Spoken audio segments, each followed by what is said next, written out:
মধ্যরাতে বিধায়কের তেরঙ্গা পতাকা উত্তোলনের মধ্যে দিয়ে পাথর প্রতিমায় ৮০তম স্বাধীনতা দিবস উদযাপন। দক্ষিণ চব্বিশ পরগনার পাথর প্রতিমা ব্লকের দিগম্বরপুর হেমচন্দ্র মোড়ে মধ্যরাতে তেরঙ্গা পতাকা উত্তোলনের মধ্যে দিয়ে পালিত হল ৮০তম স্বাধীনতা দিবস। অনুষ্ঠানে উপস্থিত ছিলেন পাথর প্রতিমা বিধানসভার বিধায়ক সমীর কুমার জানা, তার সঙ্গে কয়েক হাজার এলাকাবাসী এই বিশেষ মুহূর্তের সাক্ষী হন। স্বাধীনতা দিবস উপলক্ষে শুক্রবার সন্ধ্যা থেকেই হেমচন্দ্র মোড়ে সাজানো হয় সুদৃশ্য মঞ্চ। সেখানে এলাকার ছোট ছোট কলাকুশলী ও ছাত্রছাত্রীরা দেশাত্মবোধক গান, আবৃত্তি, নাটক এবং কুইজ প্রতিযোগিতায় অংশ নেয়। চোখে পড়ে উপস্থিত দর্শকদের মধ্যে রাতের আহার বিতরণ। এরপর রাত বাড়ার সঙ্গে সঙ্গে অপেক্ষার প্রহর গোনা শুরু হয় মধ্যরাতের পতাকা উত্তোলনের জন্য। ঘড়ির কাঁটায় রাত 12টা 10 মিনিটে পৌঁছতেই দেশাত্মবোধক সঙ্গীতের মধ্যে দিয়ে উত্তোলন করা হয় জাতীয় পতাকা উত্তোলন করেন পাথর প্রতিমার বিধায়ক সমীর কুমার জানা। তেরেঙ্গার আলোয় মুখরিত হয়ে ওঠে গোটা হেমচন্দ্র মোড়। কয়েক হাজার মানুষের উপস্থিতিতে দেশপ্রেম ও উৎসবের আবহে পালিত হয় স্বাধীনতা দিবসের এই বিশেষ মুহূর্ত। মধ্যরাতে সাংবাদিকদের মুখোমুখি হয়ে পাথর প্রতিমার বিধায়ক সমীর কুমার জানা শহীদদের স্মরণের মধ্যে দিয়ে বর্তমান সরকারের পাশে থাকবেন বলে জানান। তিনি বলেন, পাথর প্রতিমার উন্নয়নের স্বার্থে বিরোধীদের সঙ্গে নিয়ে উন্নয়ন করতে চান নতুন সরকারের হাত ধরে। তবে বারবার স্মরণ করিয়ে দেন, মাথা উঁচু করে কাজ করবেন, মানুষের পাশে থাকবেন, অন্যায়ের সঙ্গে আপোষ করে নয়। বিরোধীরা যদি তাঁর সঙ্গে থাকেন অবশ্যই তাদেরকে প্রাধান্য দেবেন। দক্ষিণ চব্বিশ পরগনা থেকে গোপাল শীলের রিপোর্ট, ডিএন নিউজ বাংলা।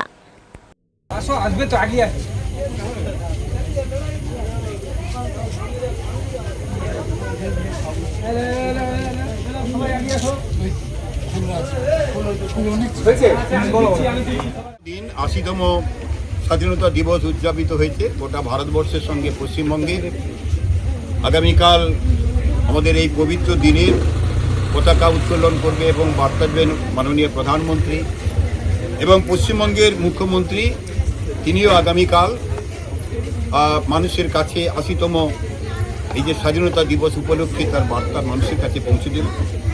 আমরা আজকে পবিত্রতম দিনে আমরা হেমচন্দ্র মোড়ের এই ১৩তম বৎসরে আমরা এই উৎসব উদযাপন করে আসছি। এই এলাকার মানুষদের সাহায্য নিয়ে গ্রাম পঞ্চায়েত বিভিন্ন প্রান্তের মানুষরা এখানে চলে আসে। এবছরেও আমরা সেইভাবে করে আয়োজন করেছিলাম। আয়োজক হিসাবে যারা নতুন ছেলেরা এগিয়ে এসছে তাদেরকে শুভেচ্ছা জানাই এবং রঞ্জিত বাবুরা থেকে আরম্ভ করে যারা আন্তরিকতার সঙ্গে দীর্ঘদিন আজকে যেমন ভারতবর্ষ স্বাধীনতা লাভের আগে তারা যেমন শপথ নিয়েছিল দেশ ও মাতৃকাকে আজকের ইংরেজদের শাসন থেকে মুক্ত করার জন্য জীবন বলিদান করতে তারা যেমন প্রতিজ্ঞাবদ্ধ হয়েছিলেন এবং তাদের অনেকের জীবন বলিদানের মধ্য দিয়ে ভারতবর্ষের ঈপ্সিত স্বাধীনতা সেদিনকার লাভ হয়েছিল 1947 সালের 15ই অগাস্ট। গঞ্জে আমাদের যুব সম্প্রদায় যারা থেকে গেছে, যারা হয়তো অনেকটা দিশেহারা অবস্থায় থেকে গেছে, তারা যদি সমাজ জীবনের সুস্থভাবে সমাজকে গড়ে তোলার জন্য এগিয়ে আসে, শিক্ষানবিশির মধ্য দিয়ে, স্বাস্থ্য সচেতনতার মধ্য দিয়ে অন্যায়ের বিরুদ্ধে প্রতিবাদী আন্দোলন গড়ে তুলে ন্যায়ের পথে স্বাধীনতার যোগ্য যদি তারা আগামী দিনের জন্য আবির্ভূত হয়, এটাই আমাদের কাছে সবচেয়ে বড় পাওনা।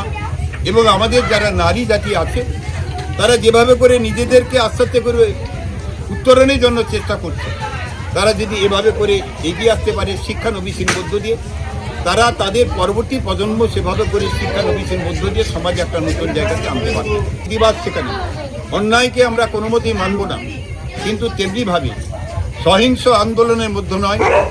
যারা আজকে সরকারে এসেছেন তারা নিশ্চয়ই অনেক উন্নয়নের মধ্য দিয়ে যে বার্তা তারা দিয়েছেন, নিঃসন্দেহে সেই কাজ তারা শুরু করেছেন এবং আজও কাজ করে যাবে। আমরা নিঃসন্দেহে তাদের সঙ্গে সহযোগিতা করব। যেহেতু 3 মাস মাত্র হয়েছে, তাদেরকে অনেকটা সময় দিতে হবে। তারা কাজকর্মের মধ্য দিয়ে এগিয়ে আসুক, আমরা স্বাগত জানাব। আমরা যারা সরকারি দলে থেকে গেছে তাদের কাছে আমরা বার্তা দিয়েছি, তাদের যদি আমাদের সঙ্গে কোনো প্রয়োজন থাকে এক জায়গায় বসে আলাপ আলোচনার মধ্য দিয়ে পাথর প্রতিমার উন্নয়নকে আমরা সংগঠিত করব।